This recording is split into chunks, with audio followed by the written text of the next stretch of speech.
two climbers, one rope between them. One of them is hanging in midair over a drop he cannot see, in a blizzard, in the dark, with a shattered leg.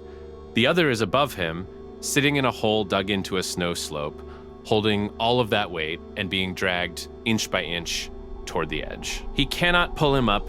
He cannot lower him any further. He cannot hear him. He does not even know if he is still alive. After more than an hour, he takes out a penknife and he cuts the rope. That man spent the next 40 years being known as the man who cut the rope. He is also the reason his partner is alive. June 1985, the Peruvian Andes. Joe Simpson is 25, Simon Yates is 21. They are British, broke, and very good. Their target is Siula Grande, a mountain of about 6,300 meters. Specifically the west face, which nobody has ever climbed. They climb it alpine style. Fast and light, no fixed camps, no support, no ropes left behind on the route, no way to retreat quickly. You carry what you need and you keep going up. It takes them roughly 3.5 days. They reach the summit, and then, as every climber will tell you, the real danger begins because most mountaineering accidents happen on the way down. Simpson falls down an ice cliff. The landing drives his tibia, his shin bone, upward through his knee joint.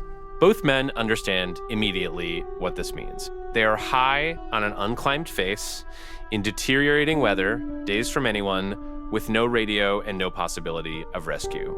A broken leg at that altitude is normally a death sentence, and both of them know it. Yates does not leave.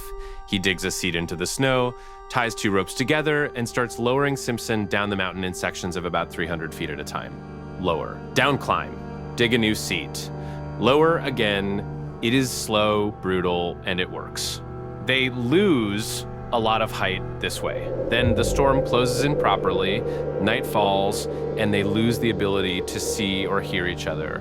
And Simpson goes over an edge that neither of them knew was there. He does not land. He is hanging, free spinning in space, unable to reach the ice, unable to take his weight off the rope. Above him, Yates is holding a man he cannot see, cannot hear, and cannot help. His snow seat is collapsing beneath him in small jerks. He is going to be pulled over. He waits over an hour, then he cuts. Simpson falls, hits the mountain, and drops into a crevasse, a deep split in the glacier. He lands on a ledge of ice inside it. He is alive, concussed, frostbitten, hypothermic, with a destroyed leg at the bottom of a hole in a glacier in the middle of the night. He finds the end of the rope beside him and sees that it has been cut. And this is the first remarkable thing about Joe Simpson. He works out exactly what has happened, and he does not blame Simon Yates. He reasons it through. Yates must have been about to be pulled off. Yates has probably survived, and Yates will assume he is dead, which means nobody is coming. In the morning, Yates descends alone. He reaches the glacier, sees from below where Simpson had been hanging, and sees the crevasse directly beneath it. He goes to the edge and shouts his friend's name. He hears nothing. He concludes Simpson is dead, and he walks down to base camp to tell their non-climbing friend, Richard Hawking, that Joe is gone. Inside the crevasse, Simpson tries to climb out toward the light and cannot. The walls above him overhang. There is no route up. So he does the thing that feels exactly like giving up. He goes deeper. He lowers himself further into the crevasse, into the dark, on the remaining rope, and at the bottom he finds a floor and a slope of snow leading up toward a small hole of daylight. He climbs it on a leg that no longer works and comes out onto the glacier. He is now roughly 8 kilometers from base camp, across a glacier full of crevasses and then a field of loose rock, with no food, almost no water, and one usable leg. He crawls 3 days and 3 nights. And he later described very precisely the method that got him across. He could not think about base camp. Base camp was impossible. So instead he picked something close, a particular rock, a particular patch of ice 20 feet away, and gave himself 20 minutes to reach it. Then he did it again and again.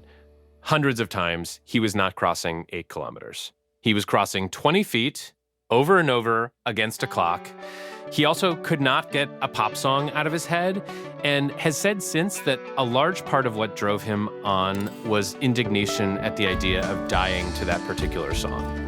By the third night, he is delirious, and he is very close to base camp, which Yates and Hawking are packed and ready to leave.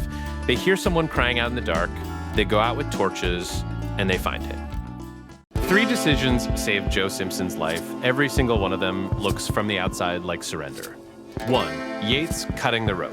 Not just because it saved Yates, though it did, and that alone justifies it. Hold the rope and 2 men die instead of 1. That is not a moral dilemma, it is arithmetic. But look at what the cut actually did to Simpson. It dropped him off an exposed face, in a storm, at night, into a crevasse. Inside the crevasse, he was out of the wind. The act that everyone remembers as abandonment put him in the only sheltered place on that mountain. Had he stayed hanging on that rope, in the open, in that storm, through that night, he would not have seen the morning. Yates was criticized for years, largely by people who did not have the full facts. Simpson has defended him consistently and publicly ever since. He has said plainly that Simon had no choice. 2. Going down, trapped in a hole, every instinct says climb toward the light. Simpson tried, and the light was unreachable. So he chose to descend into a glacial crevasse of unknown depth. A decision that, if he was wrong, ended everything immediately. He was not wrong. 3. Making the goal smaller. This is the one worth taking away. 8 kilometers was not achievable. Not for a man in that condition. Confronting the real size of the task would have stopped him within the first hour, and stopping meant dying. So he cut the problem into pieces small enough to be winnable, attached a deadline to each one to keep himself from drifting, and then refused to look at the whole. That is not a mountaineering technique. It is the only way any impossible thing has ever been done. The story is remembered as a story about a rope, and about a question people love to argue over: would you have cut it? It is the least interesting thing about it. Yates cut the rope and then descended a mountain alone with frostbite, and then had to walk into base camp and say out loud that his friend was dead. He carried that for 3 days before Joe Simpson crawled out of the dark and gave it back to him. He has been answering for those few seconds ever since, and by every serious account, he did the only thing available. Simpson wrote it all down. The book came out in 1988, a documentary followed in 2003, and a stage play after that. He was told he might never climb properly again, went through a long series of operations, and climbed again anyway. 2 friends went up an unclimbed face, and one of them had to cut the other loose. And what actually got them both off that mountain was a series of choices that each felt like defeat at the moment of making them. Letting go, going down, aiming at a rock 20 feet away instead of at home. Sometimes surrender and survival are the same shape. You only find out which one you did afterwards.